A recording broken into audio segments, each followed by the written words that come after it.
नमस्कार दोस्तों। सबसे पहले मैं अपने सभी छोटे और बड़ों को सादर प्रणाम करता हूं, नमस्कार करता हूं, राम राम करता हूं। दोस्तों, आज हम आपके लिए भक्ति भावना से ओतप्रोत जो कहानी ढूंढ कर लाए हैं वो काफी प्रेरणाओं से भरी है। कहानी का सार है ईश्वर और जीव का संबंध। भाइयों, ईश्वर को लेकर लोगों की अजीब तरह की मान्यताएं हैं। उन्हें तरह तरह के लोग देकर बहलाने और फुसलाने की कोशिश करते हैं और फिर कहते हैं कि यही भक्ति है। दोस्तों, हो सकता है कि आपको यह बुरा लगे, लेकिन मैं ये कह सकता हूं कि ये भक्ति नहीं है, ये जालसाजी है, अपने आप को धोखा देना है। यह हमारी मूर्खता है कि हम ईश्वर को अपने जाल में फंसाना चाहते हैं। यह सब दुनिया में इसलिए हो रहा है क्योंकि असल में लोग ईश्वर को जानते ही नहीं हैं। जब कोई ढोंगी बाबा आपको कहता है कि उस देवता के वहां यह कर दो, आपका काम हो जाएगा, और आप बिना सोचे समझे वह सब करने लगते हैं। हमारा काम हो ना हो, लेकिन उस बाबा का काम अवश्य हो रहा है। मैं किसी का विरोध करना नहीं चाहता, लेकिन सत्य का समर्थन करना ही ईश्वर की इच्छा है। दोस्तों, यदि हम आत्मा और परमात्मा के संबंध को समझ सके, यदि हम जीव और ईश्वर के संबंध को समझ सके, तो फिर देखिए जीवन कितना आसान हो जाता है। बस अपनी समझ का फेर है। बात इतनी जटिल, इतनी कठिन भी नहीं है कि आपको समझ भी ना आ सके। कभी कभी लोग मोटी मोटी बातों को पकड़ने के चक्कर में छोटी छोटी लेकिन मूलाधार बातों को छोड़ देते हैं। जो मैं बताने जा रहा हूं उस पर केवल आपको गौर करना है, चिंतन करना है। मैं ये तो नहीं कहता कि आपको मानना ही पड़ेगा। आपको अच्छा लगे तो ठीक, नहीं तो छोड़ देना। दोस्तों, यह तो सभी जानते हैं कि ईश्वर एक है। यदि आप नहीं जानते हैं तो अपनी देवी देवताओं का संपूर्ण रहस्य जान लें। मैं ज्यादा गहराई से समझाकर आप लोगों को जटिल समस्या में डाल सकता हूं। सभी जानते हैं कि ईश्वर एक है, लेकिन सभी जानते नहीं। कुछ लोग मानते भी नहीं, जिन्हें आधुनिक वैज्ञानिक कहा जाता है। इस संसार में जितने भी महान वैज्ञानिक हुए हैं, उन्होंने ईश्वर के अस्तित्व को स्वीकारा है।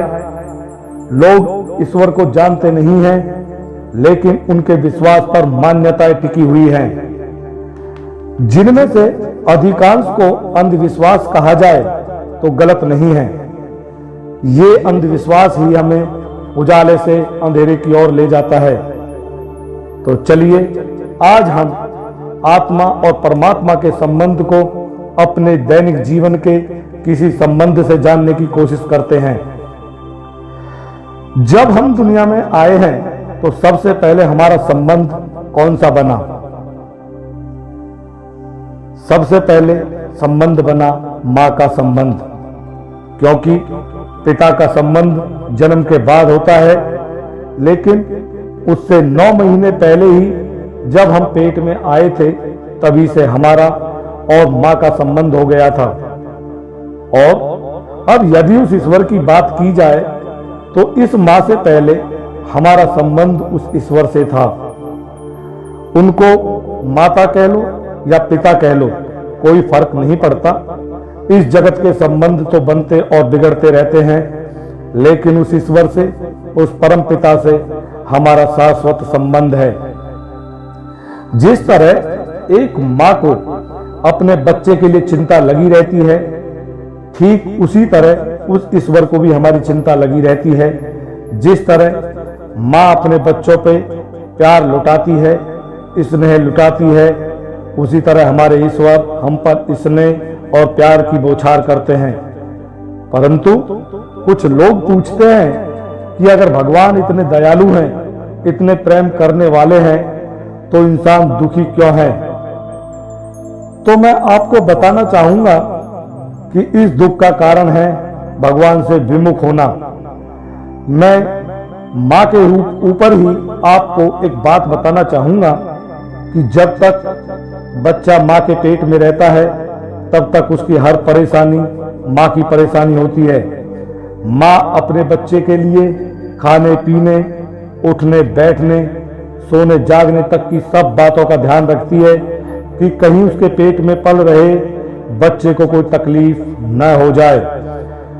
जो माँ खाती है वो ही पौष्टिक आहार उस बच्चे को प्राप्त होता है और पैदा होने के बाद माता पिता के गुण उसमें स्वतः ही आ जाते हैं।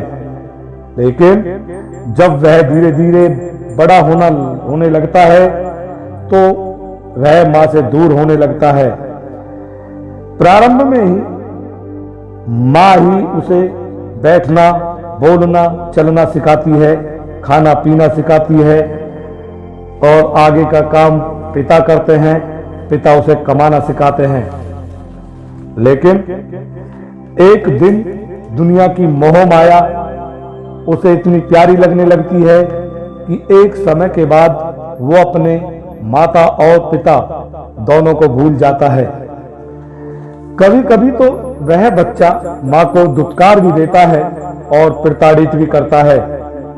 ऐसा कृतज्ञ व्यक्ति चिंताओं से नहीं गिरेगा तो तुम ही बताओ किससे गिरेगा। अब मैं सांसारिक माँ की बात नहीं कर रहा हूं, मैं उस ईश्वर की बात कर रहा हूं। ईश्वर भी उसी माँ की तरह हैं। जब तक हम ईश्वर के पेट अर्थात उसमें स्थित रहते हैं तब तक हमारी परेशानी उसकी परेशानी होती है, उसे हमारी बराबर चिंता लगी रहती है। जो भी उनकी शक्तियां हैं हमारे अंदर व्याप्त रहती हैं। हमें उनसे सीधा साधा पालन पोषण मिलता रहता है। लेकिन जैसे ही हम इस दुनिया में आते हैं तो ईश्वर भी हमसे दूर होते चले जाते हैं।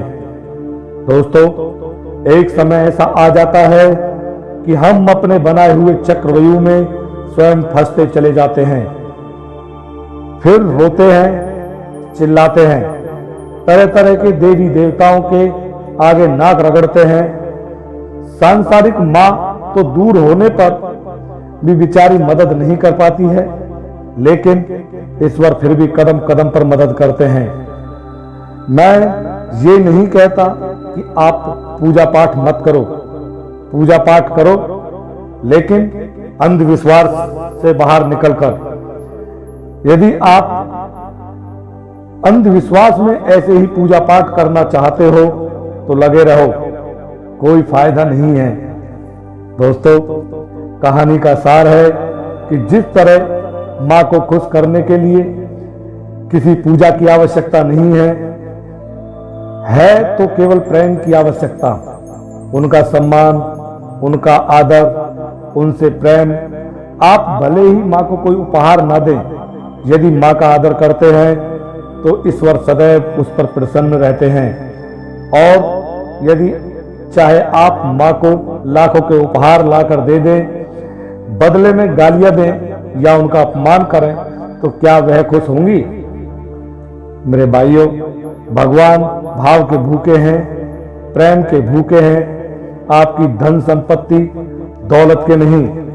क्योंकि हमने आपको पहले भी एक कथा में बताया था कि ये सब माया उन्हीं की दी हुई है। अतः भगवान से प्रेम करें, किसी ढकोसलेबाजी में ना पड़ें, निस्वार्थ भाव से भगवत भजन करें। ईश्वर सदैव आपके साथ रहेंगे। ईश्वर को सब पसंद है जो आपके दिल को पसंद है। प्रिय सुख और आत्मिक सुख, जो असीमित आनंद है वह आत्मिक सुख, और जो सीमित है वह है इंद्रिय सुख। जैसे सच बोलने में मुझे खुशी होती है, आपको खुशी होती है और दुनिया के हर व्यक्ति को खुशी होती है, यही है ईश्वरीय आनंद। और दोस्तों, अंत में यह कहना चाहूंगा कि ईश्वर की भक्ति करो। ज्यादा समय नहीं है, थोड़ा समय भी मिले तो भजन करो, उनका चिंतन करो। और एक महत्वपूर्ण संदेश आप लोगों से विनम्र निवेदन है कि अपने धर्म की, चाहे धार्मिक हो या पौराणिक हो, अपने बच्चों को जरूर सुनाएं। इससे आगे की संस्कृति पर बहुत प्रभाव पड़ेगा, समाज पर बहुत प्रभाव पड़ेगा। इसी के साथ आप सभी को आभार व्यक्त करते हुए मैं सादर नमस्कार करता हूं, वंदन करता हूं और अपने शब्दों को विराम देता हूं। अगर आपको यह कहानी, यह उपदेश अच्छा लगे तो आप इसे आगे जरूर बढ़ाएं।